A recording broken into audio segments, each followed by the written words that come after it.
Hello and welcome. I'm Blair Blackwell, and this is the Daily Market Brief.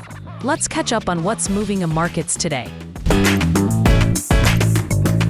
Good morning. It's Friday, 14th November, London Open. Here are the key themes shaping the start.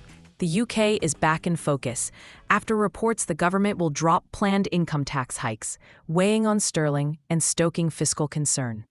And the broader risk mood is fragile after heavy selling, even as the US dollar softens and safe haven metals and oil catch a bid. The UK story is front and center. The Financial Times reports Prime Minister Keir Starmer and Chancellor Rachel Reeves are set to abandon income tax hikes ahead of the 26 November budget. Markets read that as a hit to fiscal credibility, and it's showing up quickly, with sterling lower and euro sterling pushing to a 2.5-year high around 0.885.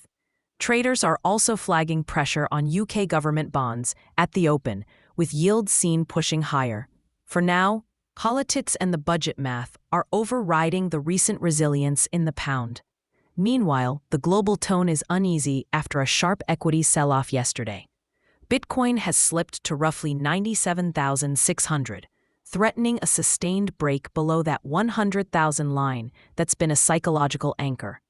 US futures are steadier, but caution lingers as investors reassess the rate path and incoming data. The dollar is softer on balance. Even as some traders trim the most dovish bets, that's helping gold reclaim the 4,200 mark and lifting silver back above 52.50 as demand for hedges firms up. Energy is moving on geopolitics. Oil jumped after a Ukrainian drone strike on Russia's Novorossiysk port, one of its key export hubs, reviving supply risk in what had been a bearish market. At last check, West Texas Intermediate was near 59.6 and Brent around 63.9. For traders, that matters because the move feeds directly into commodity-sensitive currencies and inflation expectations. In Asia, China's data painted a mixed picture. Retail sales and industrial output showed growth but missed some forecasts, while the property downturn deepened. Even so, the People's Bank of China set the yuan fix at its strongest since late 2024, and the Australian dollar firmed on the day as China-linked sentiment improved. The New Zealand dollar outperformed as well, helped by a jump in manufacturing activity and the Reserve Bank of New Zealand's plan to ease mortgage loan-to-value limits. In Europe, a cautious tone from the European Central Bank has underpinned the euro across the crosses, with euro-yen setting a fresh record high. Turning to market and sector focus, the UK fiscal turn is supportive for euro-sterling and a headwind for cable.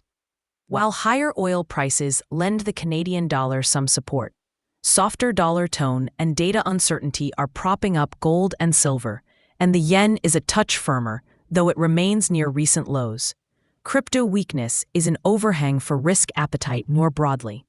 Looking ahead, it's a relatively quiet calendar, but keep an eye on Eurozone growth figures and US releases later in the day, plus any fresh guidance from UK policymakers as budget plans evolve. Oil headlines around the Black Sea will stay in play. I'll be watching euro against sterling, looking for that uptrend to hold if UK fiscal worries persist. I'm also watching pound dollar for a downside bias into the weekend.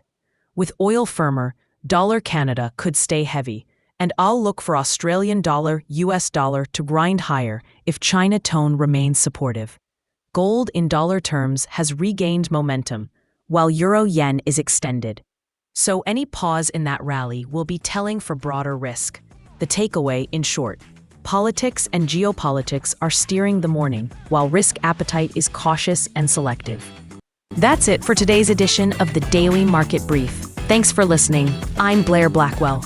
This podcast is for informational purposes only and does not constitute financial advice, trading recommendations, or investment guidance.